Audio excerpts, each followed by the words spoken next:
السلام علیکم رحمۃ اللہ وبرکاتہ۔ عجب سلطان تھا عشق حق میں تاج و تخت ٹھکرایا، عجب سلطان تھا عشق حق میں تاج و تخت ٹھکرایا، تو سارے اولیاء میں ایک اسد واللہ کہلایا۔ نظام الدین سے صوفی سرمست کا ایک لقب پایا، نظام الدین سے صوفی سرمست کا ایک لقب پایا، تو مریخ فلک بن کر صف باطل میں در آیا۔ تو شہر سامرا کا رہنے والا ایک عراقی تھا، تو شہر سامرا کا رہنے والا ایک عراقی تھا، جو بیعت میں فریدی تھا، خلافت میں نظامی تھا۔ اولیاء کرام نے تبلیغ دین کے لیے دعوت کا کام انجام دینے کے ساتھ ساتھ اصلاح باطن، اصلاح معاشرہ اور خدمت خلق پر بھی بھرپور توجہ دی۔ خانقاہی نظام کا مقصد ہی دعوت و اصلاح ہے۔ انسانوں کے اندر کا یعنی باطن کا تزکیہ اور تصفیہ کرنا خانقاہی نظام کا اصل کام ہے۔ خانقاہ وہ مقام ہے جہاں نفس کو نفسانی قدورتوں، خواہشات اور رذائل اخلاق سے پاک کیا جاتا ہے۔ تصوف اصل میں احتساب کا ذریعہ ہے، لیکن المیہ یہ ہے کہ تصوف کو اکتساب کا ذریعہ بنا لیا گیا۔ دستار کے ہر تار کی تحقیق لازم، ہر صاحب دستار معزز نہیں ہوتا۔ اے قاسم اشیاء تیری تقسیم عجب ہے، اے قاسم اشیاء تیری تقسیم عجب ہے، دستار انہیں دی ہے جو سر ہی نہیں رکھتے۔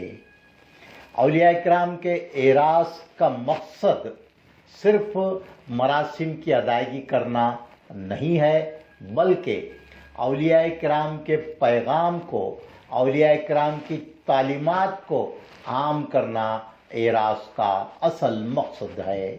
تعلیمات اولیاء کرام کے پیغام کو صرف عام کرنا کافی نہیں ہے، بلکہ ان پر عمل کرنا بھی لازمی ہے۔ اولیاء کرام کا صرف لباس پہن لینے سے کام نہیں چلے گا، بلکہ ان کے معاملات زندگی، ان کی عبادتوں، ریاضتوں کو اختیار کیے بغیر، عمل کیے بغیر ہم اولیاء کرام سے، صوفیاء کرام سے محبت کا دعویٰ نہیں کر سکتے۔ عرس ایک ایسا سالانہ اجتماع ہے جس میں مریدین معتقدین کو اپنا محاسبہ کرنا چاہیے کہ انہوں نے سال تمام شریعت پر کس درجہ اور اولیاء کرام کی تعلیمات پر کتنا عمل کیا، نفس پر قابو پانے میں کیا کامیاب رہے یا پھر نفس کے تابع بنے رہے۔ مریدین اور طالبان سلوک کے لیے لازم ہے کہ وہ روزانہ سونے سے قبل اپنے دن بھر کے اعمال کا جائزہ لیں اور حساب لگائیں کہ کتنے نیک اعمال کیے اور کتنے گناہ سرزد ہوئے۔ روزانہ گناہ کو کم اور نیک اعمال میں اضافہ کرنا چاہیے، یہ معمولات ہونا چاہیے ہماری زندگی کے۔ صوفیاء کرام نے اسی بات کی تعلیم دی، اسی کی ہدایت دی ہے۔ آج سے فاتح دکن حضرت صوفی سرمست اسد الاولیاء امام کربلائے ثانی شاہ گنج شہیداں رحمت اللہ علیہ کے 765ویں عرس شریف کا سگر شریف تعلقہ شاہپور ضلع یادگیر میں آغاز ہو رہا ہے۔ اس موقع پر ہم جاننے کی کوشش کریں کہ حضرت صوفی سرمست کون ہیں، کہاں سے تشریف لائے اور کس لیے تشریف لائے۔ پہلے آپ کی مختصر سوانح مبارک جان لیتے ہیں۔ حضرت صوفی سرمست رحمت اللہ علیہ کا تعلق عراق کے شہر سامرا سے ہے۔ آپ کی ولادت 9 رجب المرجب 559 सन हिजरी को हुई और 16 सफरुल मुजफ्फर 680 सन हिजरी को आपका विसाले मुबारक हुआ। हजरत सूफी सरमस्त असदुल औलिया रहमतुल्लाहि अलैह की उम्र मुबारक 121 साल हुई। हजरत सूफी सरमस्त रहमतुल्लाहि अलैह ने 102 साल की उम्र में सगर शरीफ पहुँचे। दिल्ली से सगर शरीफ तक का फासला, आज का फासला अगर हम देखें तो 1765 किलोमीटर है और ये फासला आज की तेज रफ्तार सवारियों के ज़रिए 32 घंटों में तय किया जा सकता है। लेकिन उस ज़माने में हज़रत सूफी सरमस्त रहमतुल्लाहि अलैह प्यादा पैदल दिल्ली से सगर शरीफ तक का रास्ता तय किया। दिल्ली से सगर शरीफ पहुंचने के लिए हजरत सूफी सरमस्त रहमतुल्लाहि अलैह को पूरे 2 साल लगे। हजरत सूफी सरमस्त रहमतुल्लाहि अलैह सगर शरीफ क्यों तशरीफ लाए और आपको किसने यहाँ रवाना किया, ये हम आपको आगे बताएंगे। पहले हजरत सूफी सरमस्त रहमतुल्लाहि अलैह के ख़ानदानी हालात जानते हैं। हजरत सूफी सरमस्त रहमतुल्लाहि अलैह के वालिद गिरामी हजरत शाह मोहम्मद मतरी रहमतुल्लाहि अलैह इराक़ के नामवर रईस और शहर सामिरा के हुक्मरान थे। हजरत सूफी सरमस्त रहमतुल्लाहि अलैह फारूकी शहजादे हैं। हजरत सूफी सरमस्त रहमतुल्लाहि अलैह का नसब नामा अमीरुल मोमिनीन खलीफा सानी फारूक आज़म हज़रत उमर बिन अल-ख़त्ताब रज़ियल्लाहु ताला अन्हु से जा मिलता है। हज़रत सूफ़ी सरमस्त असदुल औलिया रहमतुल्लाहि अलैह वालिद ग्रामी के इंतकाल के बाद अहलो अयाल के हमरा तलाश हक़ में तबलीग व दावत के लिए हिंदुस्तान का रुख फरमाया। हज़रत सूफ़ी सरमस्त रहमतुल्लाहि अलैह इराक़ से रवाना होकर दरियाए दजला को अबूर करते हुए ईरान में दाखिल हुए। ईरान से अफ़ग़ानिस्तान और आज के पाकिस्तान से होते हुए हिंदुस्तान में दाखिल हुए। हज़रत सूफ़ी सरमस्त रहमतुल्लाहि अलैह ने नदियों और सहराओं को अबूर करके हिंदुस्तान पहुँचे। उन दिनों अजमेर में हज़रत ख्वाजा गरीब नवाज़ रहमतुल्लाहि अलैह का विसाल हो चुका था और दिल्ली में हज़रत सुल्तानुल मशाइख ख्वाजा निज़ामुद्दीन महबूब इलाही मसनद रुश्द व हिदायत पर फाइज थे। हज़रत सूफ़ी सरमस्त रहमतुल्लाह अलैह ने हिंदुस्तान में पहुंचकर सीधे गयासपुर घोगड़ शरीफ पहुंचकर क़याम फरमाया। गयासपुर दिल्ली से करीब वाक़ है। आपने आगरा से मुत्तसल मथुरा, फिर काशी और अयोध्या में कई मुजाहिदाना फतुहात अंजाम दिए। इन्हीं मुजाहिदाना फतुहात की तल्ला पाकर हज़रत निज़ामुद्दीन महबूब इलाही रहमतुल्लाहि अलैह ने हज़रत सूफ़ी सरमस्त रहमतुल्लाहि अलैह को दखन की मुहिम पर रवाना फरमाया। हज़रत सूफ़ी सरमस्त रहमतुल्लाहि अलैह हिंदुस्तान के पहले मुजाहिद सूफ़ी हैं। आपने न सिर्फ दखन फतह किया बल्कि दखन तशरीफ लाने वाले आप पहले सूफ़ी हैं, मुजाहिद सूफ़ी हैं। हज़रत सूफ़ी सरमस्त रहमतुल्लाहि अलैह के दखन फतह करने के बाद ही दखन में तबलीग इस्लाम और दावत की राहें हमवार हुई। औलिया कराम, सूफिया कराम के काफिलों की आमद का सिलसिला शुरू हुआ।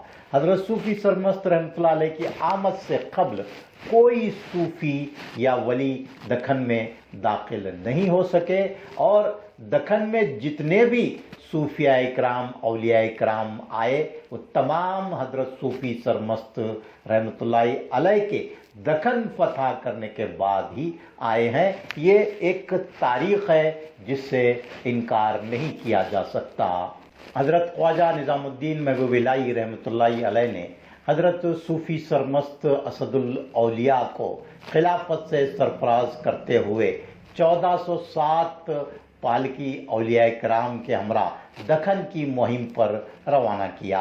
दखन के किसी शहर या इलाके में 1500 اولیاء کرام پہنچے ہوں گے اور مرجع خلائق ہوں گے، لیکن سگر شریف میں حضرت صوفی سرمست رحمۃ اللہ علیہ کی قیادت میں سینکڑوں نہیں ہزاروں اولیاء کرام تشریف لائے۔ سگر شریف میں 80 ایکڑ کے رقبہ اراضی پر آج بھی شہدائے کرام کے مزارات ہیں، اسی لیے حضرت صوفی سرمست کے آستانہ عالیہ کو گنج شہیداں یا گنج شہداء کربلائے ثانی کہا جاتا ہے۔ خواجہ دکن حضرت خواجہ بندہ نواز گیسو دراز رحمۃ اللہ علیہ حضرت صوفی سرمست کی زیارت کے لیے 7 بنڈی پھول لے آئے تھے، اور ہر مزار پر حضرت خواجہ بندہ نواز رحمۃ اللہ علیہ نے صرف 2 پھول نظر کیے۔ آخر میں ایک مزار کے لیے صرف 1 پھول ہی باقی بچا، تو حضرت خواجہ بندہ نواز گیسو دراز رحمۃ اللہ علیہ نے اس مزار پر پھول کے ساتھ ایک کنکر نظر کیا۔ تب سے آج تک ان صاحب مزار کا لقب کنکر پیر مشہور ہوا، اور آج بھی یہاں عقیدت مندان پھول اور کنکر چڑھاتے ہیں۔ اس سے اندازہ لگایا جا سکتا ہے کہ آستانہ حضرت صوفی سرمست رحمۃ اللہ علیہ میں شہداء کے کتنے مزارات مرجع خلائق ہیں۔ حضرت صوفی سرمست اسد الاولیاء کے ہمراہ جو لشکر عظیم آیا، تاریخ کے کتب میں اس کی صحیح تعداد کا ذکر موجود نہیں ہے، تاہم 1407 پالکی سے لشکر کی تعداد کا اندازہ لگایا جا سکتا ہے۔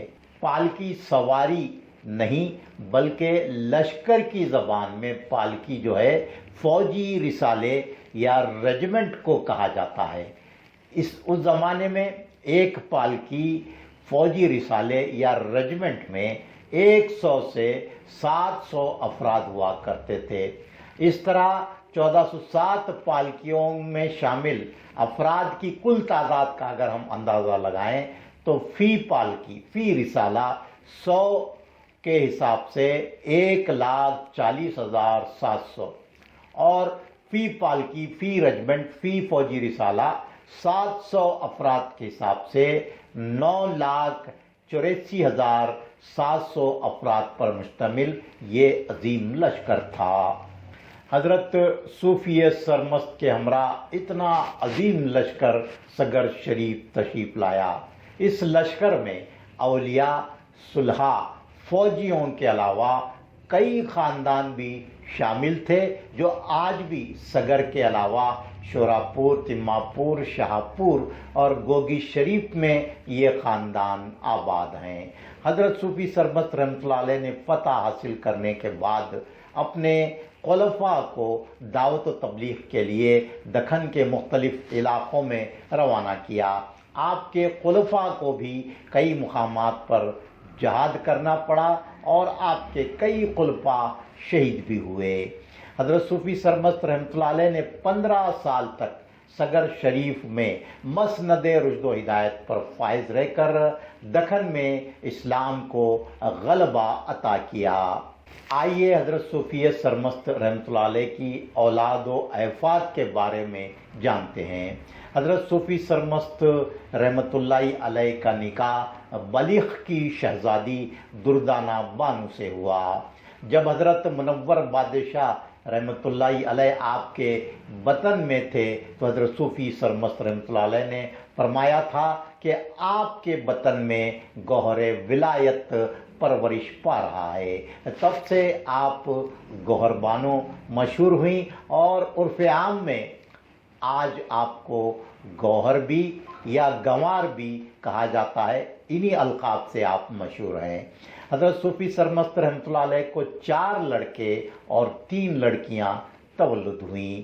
بڑے 2 لڑکے حضرت فرید الدین سرمست رحمۃ اللہ علیہ، حضرت نظام الدین سرمست رحمۃ اللہ علیہ فیض آباد ایودھیا اتر پردیش میں مرجع خلائق ہیں، جبکہ تیسرے صاحبزادے حضرت شہاب الدین سرمست مانیال فرحت آباد ضلع گلبرگہ سے نزد مرجع خلائق ہیں۔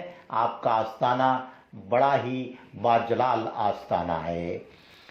चौथे साहिबजादे हज़रत ताजुद्दीन सरमस्त अल मारूफ मुनव्वर बादशाह रहमतुल्लाहि अलैह सगर शरीफ में आपका आस्ताना आलिया वाक़ है। महबूबी अल मारूफ तरकश भी हज़रत सूफ़ी सरमस्त रहमतुल्लाहि अलैह की बड़ी साहिबजादी हैं जो तीर अंदाजी की बड़ी माहिर थीं और जिहाद में आपने बड़े जौहर तीरंदाजी के दिखलाए।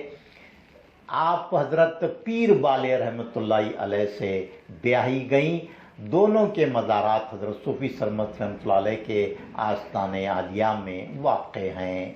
हज़रत सूफ़ी सरमस्त रहमतुल्लाहि अलैह की दूसरी साहिबजादी हज़रत बीबी राबिया हैं जो हज़रत सैयद शाह रजबी हुसैनी रहमतुल्लाहि अलैह से मंसूब हुई और इन दोनों का आस्ताना गलग बंदरगाह मुत्तसल राकेरी ज़िला रायचूर में मरजए क़लाइक़ है। हज़रत सूफ़ी सरमस्त रहमतुल्लाहि अलैह की तीसरी साहिबजादी बीबी निज़ाम खातून रहमतुल्लाहि अलैहा आपके खलीफा ख़ास हज़रत सैयदना काकू रहमतुल्लाहि अलैह से ब्याही गईं और इन दोनों के मज़ारात भी आस्ताना हज़रत सूफ़ी सरमस्त असदुल औलिया रहमतुल्लाहि अलैह में मरजए क़लाइक़ हैं। हज़रत बीबी निज़ाम खातून से दो साहिबजादे हज़रत शेख याकूब, हज़रत शेख इस्माइल और तीन साहिबजादियाँ तवल्लुद हुए।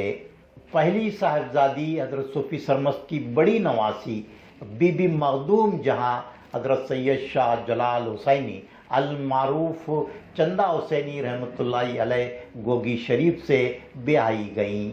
दूसरी साहिबजादी बीबी खुर्शीद जहाँ हज़रत इसहाक़ रहमतुल्लाहि अलैह से ब्याही गई जो हज़रत अब्दुल खालिक अल मारूफ मैमन तवक्कली रहमतुल्लाहि अलैह अनब रोज़ा तालुका शाहपुर की वालिदाए मोहतरमा है।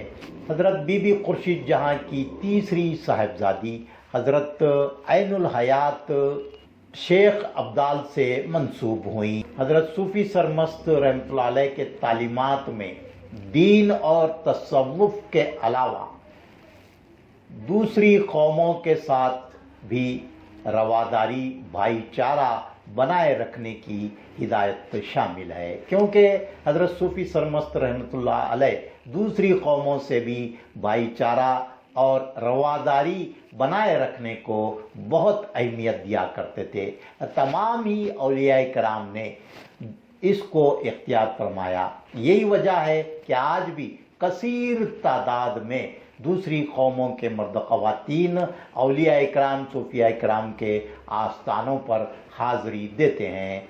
हज़रत सूफ़ी सरमस्त रहमतुल्लाहि अलैह ने सख्त ताकीद फरमाई है कि मुसलमानों को चाहिए कि वो दूसरी अक़वाम के साथ अच्छे ताल्लुक़ात, खुशगवार ताल्लुक़ात बनाए रखें और उन्हें कोई रंज और तकलीफ़ ना पहुँचे, इस बात का ख़ास ख्याल रखें।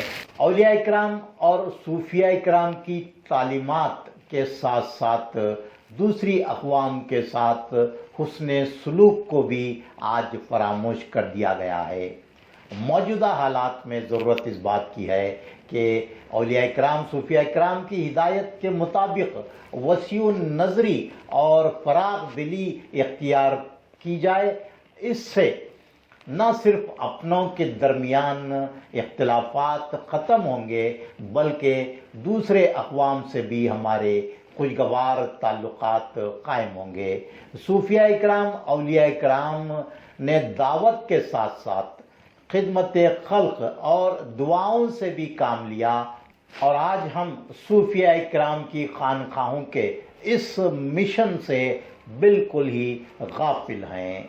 हज़रत सूफ़ी सरमस्त रहमतुल्लाह अलैह ने अपने हुस्ने सलूक से दूसरी कौमों के दिलों में ऐसी मोहब्बत जागुज़ी फरमाई, वो मोहब्बत आज भी कायम है। सगर शरीफ में आज के ज़माने में भी दूसरी अक़वाम के यहाँ तवल्लुद होने वाली औलाद का नाम हज़रत सूफ़ी सरमस्त के नाम पर रखा जाता है। अगर लड़का हुआ तो सोपन्ना اور اگر لڑکی ہوئی تو سوپوا نام رکھا جاتا ہے۔ سگر شریف اور اطراف و اکناف کے کئی دیہاتوں میں ہر گھر میں حضرت صوفی سرمد رحمۃ اللہ علیہ کے نام پر سوپنا یا سوپوا ضرور ملیں گے۔ یہ ہے محبت کی زندہ کرامت۔